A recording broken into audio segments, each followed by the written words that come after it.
ಸ್ನೇಹಿತರಿಗೆ ತರಗತಿಗೆ ಸ್ವಾಗತ. ತರಗತಿ ಪ್ರಾರಂಭ ಮಾಡೋಕ್ಕಿಂತ ಮುಂಚಿತವಾಗಿ ನಮ್ಮ ಒಂದು ಯೂಟ್ಯೂಬ್ ಚಾನಲಿಗೆ ಸಬ್ಸ್ಕ್ರೈಬ್ ಆಗಿ, ಜೊತೆಗೆ ಪ್ರತಿನಿತ್ಯ ತರಗತಿಗಳನ್ನು ವೀಕ್ಷಿಸಿ ಅನ್ನುತ್ತಾ ಇವತ್ತಿನ ಒಂದು ತರಗತಿಯನ್ನು ಪ್ರಾರಂಭ ಮಾಡ್ತಾ ಹೋಗ್ತೀನಿ. ಇವತ್ತಿನ ತರಗತಿ ಪ್ಲಾಸಿ ಕದನದ ಬಗ್ಗೆ ಚರ್ಚೆಯನ್ನು ಮಾಡ್ತಾ ಹೋಗೋಣ. ಈ ಒಂದು ತರಗತಿಯೊಳಗೆ ಪ್ಲಾಸಿ ಕದನದ ಕಾರಣಗಳು ಮತ್ತು ಪರಿಣಾಮಗಳ ಬಗ್ಗೆ ಈ ಒಂದು ತರಗತಿಯೊಳಗೆ ಸಂಪೂರ್ಣವಾಗಿ ಚರ್ಚೆಯನ್ನು ಮಾಡ್ತಾ ಹೋಗ್ತೀವಿ. ಈ ಪ್ಲಾಸಿ ಕದನ ಯಾವಾಗ ನಡೀತೈತಪ್ಪ ಅಂದ್ರೆ 1757 ಜೂನ್ 23ನೇ ತಾರೀಕು ನಡೀತಾ ಹೋಗ್ತೈತಿ.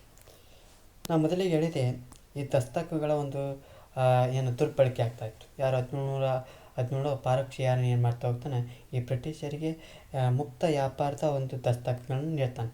ಈ ಒಂದು ವಿರೋಧ ಯಾರು ಮಾಡ್ತಾ ಹೋಗ್ತಾರೆ, ಆಲಿವರ್ ಖಾನನು ವಿರೋಧವನ್ನು ಮಾಡ್ತಾ ಹೋಗ್ತಾನೆ. ಆದರೆ ಆ ಬಂಗಾಳದ ನವಾಬನಾದಂಥ ಈ ಆಲಿವರ್ ಖಾನ್ ಏನು ಮಾಡ್ತಾ ಹೋಗ್ತಾನೆ, 1756 ಮರಣವನ್ನು ಹೊಂದ್ತಾ ಹೋಗ್ತಾನೆ, ಅಂದರೆ ನಿಧನ ಆಗ್ತದೆ. ಅವನ ಮಗನಾದಂಥ ಯಾರು ಸಿರಾಜ್ ಉದ್ ದೌಲ್ ಏನು ಮಾಡ್ತಾ ಹೋಗ್ತಾನೆ, ಅಧಿಕಾರಕ್ಕೆ ಬರ್ತಾ ಹೋಗ್ತಾನೆ. ಈತ ಯುವ ನವಾಬನಾದಂಥ ಈ ಸಿರಾಜ್ ಉದ್ ದೌಲನಿಗೂ ಮತ್ತು ಬ್ರಿಟಿಷರಿಗೂ 1757 ಇತಿಹಾಸ ಪ್ರಸಿದ್ಧ ಪ್ಲಾಸಿ ಕದನ ನಡೀತಾ ಹೋಗ್ತದೆ. ಹಾಗಾದ್ರೆ ಪ್ಲಾಸಿ ಕದನ ನಡೆಯೋಕ್ಕೆ ಏನು ಕಾರಣಗಳು ಇರ್ಬೋದು ಅಂದ್ರೆ, ಒಂದೇದು ಹೇಳಿದೆ ದಸ್ತಕಗಳ ದುರುಪಯೋಗ ಅಂತ ಹೇಳಿದೆ. ಯಾವುದು ಒಂದನೇ ಕಾರಣ ಏನಪ್ಪ ಅಂದ್ರೆ, ದಸ್ತಕಗಳ ದುರುಪಯೋಗವನ್ನು ಮಾಡ್ತಾ ಹೋಗ್ತಿದ್ರು ಯಾರು, ಬ್ರಿಟಿಷರು. ಈ ಕಂಪನಿ ವ್ಯಾಪಾರಕ್ಕಾಗಿ ನೀಡಿದಂಥ ಈ ದಸ್ತಕಗಳನ್ನು ಆ ಬ್ರಿಟಿಷರು ಏನು ಮಾಡ್ತಾಯಿದ್ರಪ್ಪ ಅಂದರೆ, ಬ್ರಿಟಿಷ್ ನೌಕರರು ಏನು ಮಾಡ್ತಾಯಿದ್ರು ಅಂದ್ರೆ ದುರುಪಯೋಗವನ್ನು ಪಡಿತಾಯಿದ್ರು. ಈ ದುರುಪಯೋಗ ಪಡಿಸಿಕೊಳ್ಳುವಂಥ ಮೂಲಕ ಆ ರಾಜ್ಯದ ಬೊಕ್ಕಸಕ್ಕೆ ಏನಾಗ್ತಾಯಿತ್ತಪ್ಪ ಅಂದ್ರೆ ನಷ್ಟವನ್ನು ಮಾಡ್ತಾಯಿದ್ರು.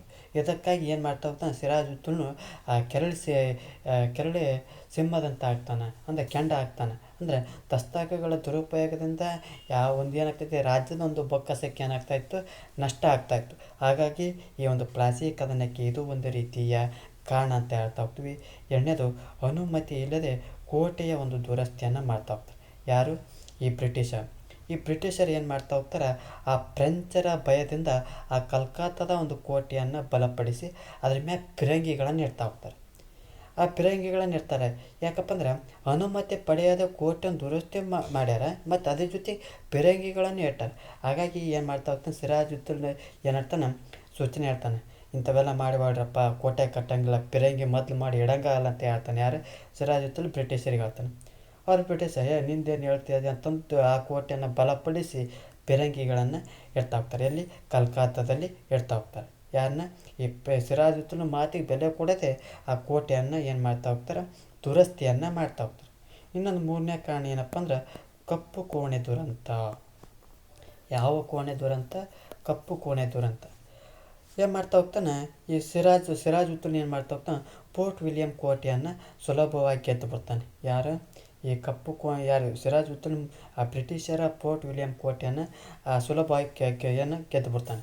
ಈ ಗೆದ್ದಂಥ ಸಂದರ್ಭದೊಳಗೆ ಯಾವುದು, ಈ ಕಲ್ಕತ್ತಾದ ಬಳಿ ಕೋಟೆಯನ್ನು ಏನು ಮಾಡಿರ್ತಾರಲ್ಲ, ಆ ಕೋಟೆಯನ್ನು ಸುಲಭವಾಗಿ ಗೆದ್ದ ನಂತರದಲ್ಲಿ ಆ ಸಿರಾಜನು ಅವನ ಆಕ್ರಮಣದಲ್ಲಿ ಸೆರೆ ಸಿಕ್ಕಂಥ 146 ಬ್ರಿಟಿಷರನ್ನು ಏನು ಮಾಡ್ತಾನೆ, ಆ ಚಿಕ್ಕ ಕೊಠಡಿಯೊಳಗೆ ಕೂಡಿ ಹಾಕ್ಬಿಡ್ತಾನೆ. ಎಷ್ಟು, 146 ಜನನ. ಅದ್ರಾಗ ಆ ಚಿಕ್ಕ ರೂಮ್ನ್ಯಾಗ ಅಂದ್ರೆ ಒಂದು ಸಣ್ಣ ಕೋಣೆಯೊಳಗೆ 146 ಜನ ಕೂಡಿ ಹಾಕ್ತಾನೆ. ಆ 146 ಜನದಾಗ 123 ಜನ ಏನಾಗ್ತಾರಪ್ಪ ಅಂದ್ರೆ, ಆ ಉಸಿರುಗಟ್ಟಿ ಏನಾಗ್ತಾರೆ, ಸತ್ತ ಹೋಗಿರ್ತಾರೆ. ಇದನ್ನು ಏನಂತ ಕರಿತಪ್ಪ ಅಂದ್ರೆ, ಕಪ್ಪು ಕೋಣೆ ದುರಂತ ಅಂತಂದು ಕರೆದಿರ್ತಾರೆ. ಅಂದ್ರೆ ಸಿರಾಜುದ್ದೌಲನು ಫೋರ್ಟ್ ವಿಲಿಯಂ ಕೋಟೆಯನ್ನು ಸುಲಭವಾಗಿ ಗೆದ್ದಿರ್ತಾನೆ.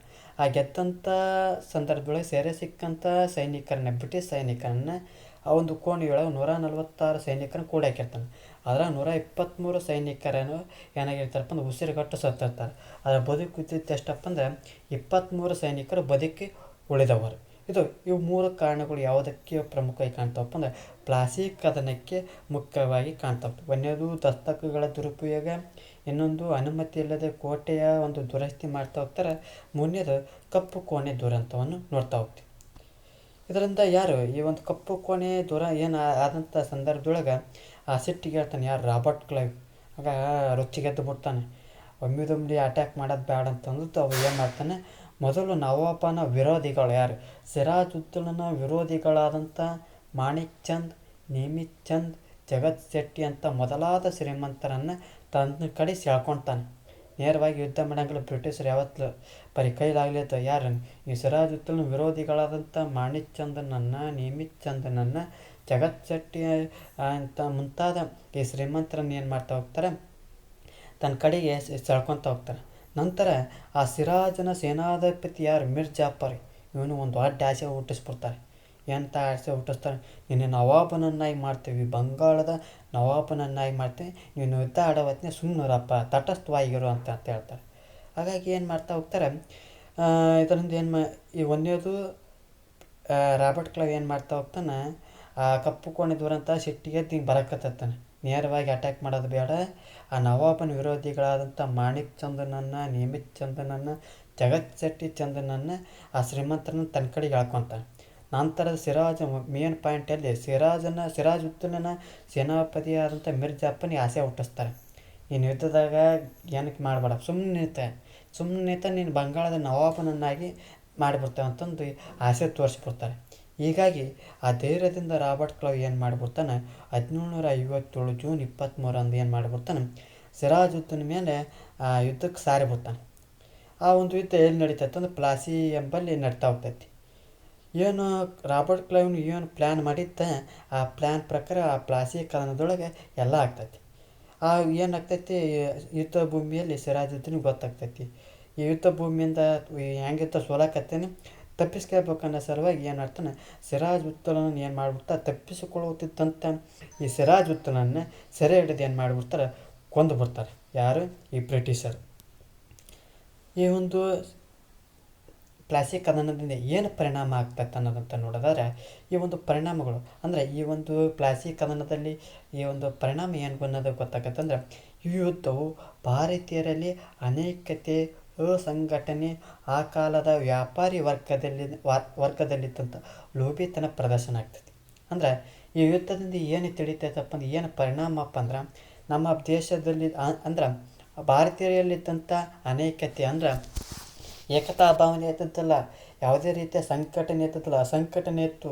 ಆ ಕಾಲದ ವ್ಯಾಪಾರಿ ವರ್ಗದಲ್ಲಿದ್ದಂಥ ಲೋಭಿತನವನ್ನು ಕಾಣ್ತಾ ಹೋಗ್ತೀವಿ. ಜೊತೆಗೆ ಮಿರ್ ಜಾಫರ್ ಏನಾಗ್ತಾ ಹೋಗ್ತಾನಪ್ಪ ಅಂದ್ರೆ ಬಂಗಾಳದ ನವಾಬ, ಮತ್ತು ಬ್ರಿಟಿಷ್ ಹೇಳಿದಂತ ನಡ್ಕೋಬೇಕು. ಎಲ್ಲಕ್ಕಂದ್ರೆ ಅವ್ನು ಮತ್ತು ಮಿರ್ ಜಾಫರ್ ಸ್ಟ್ರಾಂಗ್ ಆಕಾನೆ.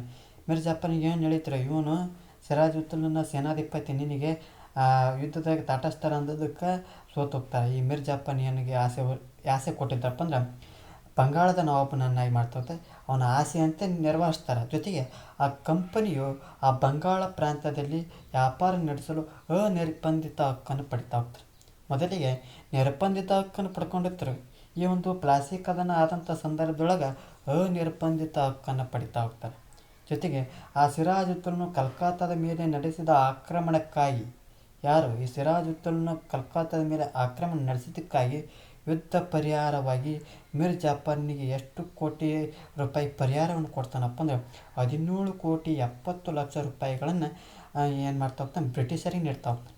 ಯಾಕೆ, ಸಿರಾಜುದ್ದೌಲನು ಕಲ್ಕತ್ತಾದ ಮೇಲೆ ದಾಳಿ ನಡೆಸಿದ ಆಕ್ರಮಣಕ್ಕೆ ಯುದ್ಧ ಪರಿಹಾರವಾಗಿ ಮಿರ್ ಜಾಫರ್ ಆ ಕಂಪನಿಗೆ 17,70,00,000 ರೂಪಾಯಿಗಳನ್ನು ನೀಡ್ತಾ ಹೋಗ್ತಾನೆ. ಅಂದರೆ ಈ ಒಂದು ಪ್ಲಾಸಿ ಕದನದ ಒಟ್ಟಾರೆ ಪರಿಣಾಮಗಳನ್ನು ನೋಡಿದ, ಒಂದನೇದು ಭಾರತೀಯರಲ್ಲಿ ಅನೈಕ್ಯತೆ, ಅಸಂಘಟನೆ, ಆಗಿನ ಕಾಲದಲ್ಲಿ ಶ್ರೀಮಂತರ ಲೋಭಿತನವನ್ನು ಕಾಣ್ತಾ ಹೋಗ್ತೀವಿ. ಎರಡನೇದು ಮಿರ್ ಜಾಫರ್ ಬಂಗಾಳದ ನವಾಬನಾಗ್ತಾ ಹೋಗ್ತಾನೆ. ಮೂರನೇದು ಬ್ರಿಟಿಷರು ಬಂಗಾಳದ ಪ್ರಾಂತ್ಯದಲ್ಲಿ ಅನಿರ್ಬಂಧಿತವಾದಂಥ ಹಕ್ಕನ್ನು ಪಡಿತಾ ಹೋಗ್ತಾರೆ. ಕೊನೆಯದಾಗಿ ಆ ಒಂದು ಸಿರಾಜುದ್ದೌಲ ಕಲ್ಕತ್ತಾದ ಮೇಲೆ ದಾಳಿ ನಡೆಸಿದ್ದಕ್ಕಾಗಿ ಪರಿಹಾರವಾಗಿ ಕಂಪನಿಗೆ ಮಿರ್ ಜಾಫರ್ನು 17,70,00,000 ರೂಪಾಯಿಗಳನ್ನು ಏನು ಮಾಡ್ತಾ ಹೋಗ್ತಾನೆ, ಪರಿಹಾರವನ್ನು ಕೊಡ್ತಾ ಹೋಗ್ತಾರೆ. ಈ ಒಟ್ಟಾರೆಯಾಗಿ ಈ ಮಿರ್ ಜಾಫರ್ ಏನು ಮಾಡ್ತಾ ಹೋಗ್ತಾನಪ್ಪ ಅಂದ್ರೆ ಆ ಕಂಪನಿ ಮತ್ತು ನೌಕರರ ಒಂದು ಕೈಗೊಂಬೆಯ ಆಗುವ ಮೂಲಕ ಏನಾಗ್ತಾನೆ, ಶೋಷಣೆಗೆ ಒಳಗಾಗ್ತಾ ಹೋಗ್ತಾನೆ. ಇದರಿಂದ ನವಾಬನ ಒಂದು ಬೊಕ್ಕಸ ಏನಾಗ್ತೈತಿ, ಬರಿದಾಗ್ತಾ ಹೋಗ್ತೈತಿ. ಆ ಬರಿದಾಯ್ತವಿನ ಆ ದನ ಪಿಶಾಚಿಗಳ ಒಂದು ಕಂಪನಿ ಅಧಿಕಾರಿಗಳ ಒಂದು ತೃಷೆ ಅಂದ್ರೇನು, ಆಸೆ ಏನಾಗಲಿಲ್ಲ, ಬಯಕೆ ಏನಾಗಲಿ ತೀರಲಿಲ್ಲ.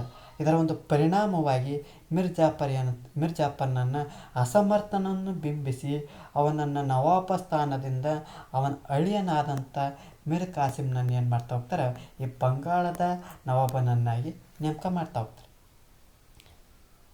ಕೊನೆಗೆ ಏನಾಕೈತಿ ಆ ಮಿರ್ಜಾಪನನ್ನ ಕಂಪನಿ ಇದು ನವಾಬನನ್ನು ಮಾಡಿದ ಮ್ಯಾಕ ಆ ಕಂಪನಿ ನೌಕರರು ಏನು ಮಾಡ್ತಾ ಹೋಗ್ತಾರೆ, ಅವನ ಕೈಗೊಂಬೆಯಾಗಿ ಮಾಡಿಬಿಡ್ತಾರೆ. ಅವ್ನು ಏನು ಕೇಳಿದ್ದು ಕೊಡಲಿಲ್ಲ ಅಂದ್ರೆ ಎದುರಿಸ್ಬಿಡ್ತಾರೆ. ಅವ್ನು ಕೊಟ್ಟು ಅವನದು ಏನು ಬೊಕ್ಕಸ ಪರದಾಗ್ತಾ ಹೋಗ್ತದೆ. ಕೊನೆಗೆ ಬ್ರಿಟಿಷರು ಏನು ಹೇಳ್ತಾರೆ, ಇವ ಅಸಮರ್ಥ ದೊರೆ ಅಂತಂದು ಹೇಳಿ ಅವನನ್ನು ಕೆಳಗಿಳಿಸಿ ಅವನ ಅಳಿಯನಾದನಂತ ಮೀರ್ ಕಾಸಿಮ್ನನ್ನು ಏನು ಮಾಡ್ತಾ ಹೋಗ್ತಾರೆ, ಬಂಗಾಳದ ನವಾಬನನ್ನಾಗಿ ನೇಮಕ ಮಾಡ್ತಾ ಹೋಗ್ತಾರೆ. ಈ ರೀತಿಯಾದಂಥ ಈ ಪ್ಲಾಸಿ ಕದನವನ್ನು ನೋಡ್ತಾ ಹೋಗ್ತೀವಿ.